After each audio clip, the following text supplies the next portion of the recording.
At 10:15 a.m. on August 17, 1943, General Adolf Galland stood on the railway platform at Rastenburg, East Prussia, watching Reichsmarschall Hermann Göring prepare to depart in his luxury train. The two men had just concluded a tense meeting on Luftwaffe fighter operations. Galland, the inspector of fighters, carried intelligence he believed urgently needed Göring's attention. That morning, the Luftwaffe had confronted a massive American bombing attack aimed at Regensburg and Schweinfurt. The initial stages of the engagement unfolded according to long-established patterns. German fighters assembled near the borders, waiting for the American escort fighters, the P-47 Thunderbolts, to turn back as fuel ran low. Once the escorts withdrew, the bombers would press deeper into Germany alone. That was when the Luftwaffe would strike. But on this day, something unprecedented happened.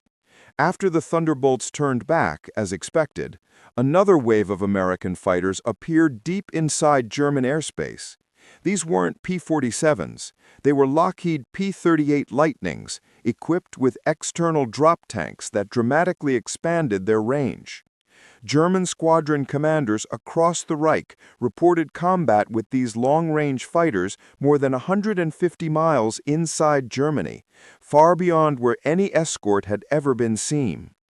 Their arrival shattered the Luftwaffe's assumptions about safe zones in which they could attack. Galland had gathered reports from every unit involved. He rushed to Göring on the platform and laid out the intelligence. American escorts were no longer limited by the old boundaries. With drop tanks, they could accompany bombers far deeper than before. Galland stressed that multiple units had independently reported identical encounters over Regensburg and Schweinfurt. But Göring's reaction was immediate and furious. He rejected the reports outright. He insisted the fighters Galland described must have been damaged aircraft drifting eastward from earlier battles. The idea that American escorts had penetrated into central Germany, he declared, was physically impossible. He issued a formal order. The Luftwaffe was not to acknowledge that American fighters had reached deep inside the Reich. Witnesses later recalled the expression on Galland's face as he replied with a cool, bitter smile, "Orders are orders, sir." He watched Göring's train leave, knowing the Luftwaffe had just chosen to blind itself to a threat that would soon destroy it. The consequences came immediately. That same day, during the Regensburg-Schweinfurt missions, the Luftwaffe lost around 25 to 27 fighters, many of them shot down by the very P-38 escorts Göring insisted did not exist.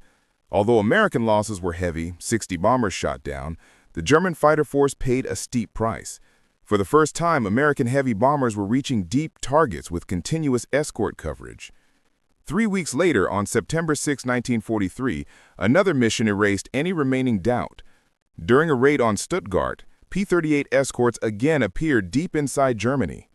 Major Egon Meyer, a leading bomber-destroyer ace with 57 kills and a pioneer of the head-on attack tactic, led the intercepting German fighters. Meyer's squadron made its usual frontal assault, but then P-38s dove from high altitude, scattering the German formation. In the first seconds of combat, 3 German fighters fell. Meyer barely escaped by diving away in his Bf-109. 5 of his men did not return. Not a single bomber was confirmed shot down. The mission was a disaster. By October 1943, the pattern was unmistakable. Allied escort fighters, first P-38s, later P-47s with their own drop tanks, were accompanying bombers deeper into Germany than Göring had admitted possible. But Luftwaffe tactics still relied on the assumption that escorts would turn back at predictable points. German pilots were repeatedly ambushed by long-range fighters and shot down while carrying out plans based on obsolete doctrine. On October 14, 1943, Black Thursday, the second Schweinfurt raid inflicted catastrophic losses on both sides. While the Americans lost another 60 bombers, the Luftwaffe lost 38 fighters and 42 pilots. Before long-range escorts, the Luftwaffe typically destroyed 3 or 4 bombers for every fighter lost. Now the exchange rate was nearly 1-to-1, a death sentence for a force already stretched thin. Galland recognized the implications immediately. At this rate, the Luftwaffe would be ground down faster than American bomber strength could be reduced. Galland compiled a comprehensive report in November 1943. Fighter losses told a grim story. 87 in June, 106 in July, 174 in August, 193 in September, and 224 in October. Meanwhile, the percentage of experienced pilots was collapsing.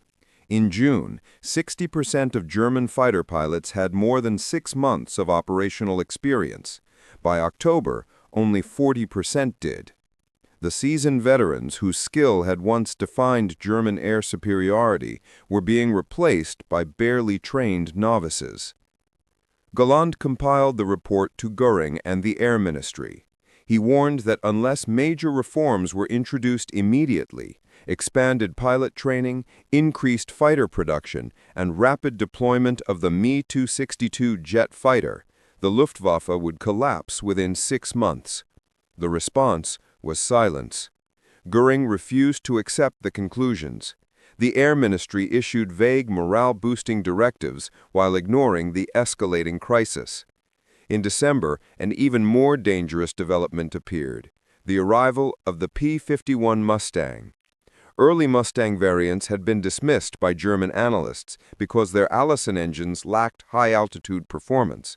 But the new P-51B, fitted with the Rolls-Royce Merlin engine and external drop tanks, transformed the aircraft into a long-range, high-altitude escort capable of matching or exceeding German fighters in speed, maneuverability, and endurance.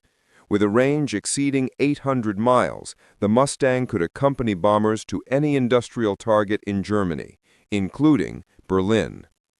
On December 13, 1943, P-51s escorted bombers to Kiel, 240 miles inside Germany, and shot down 6 German fighters without loss. The escort problem was solved.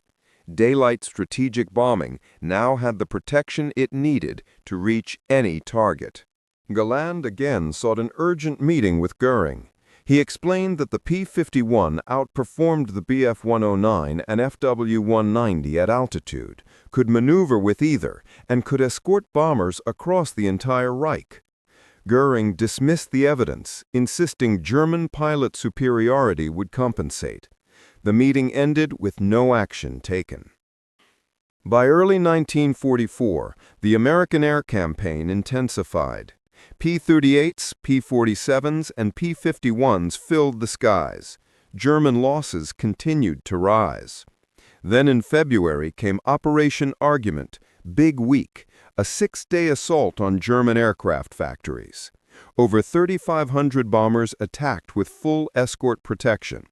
The Luftwaffe sent everything it had into the fight. The cost was catastrophic. 262 fighters destroyed, 180 more damaged, and enormous losses in skilled pilots.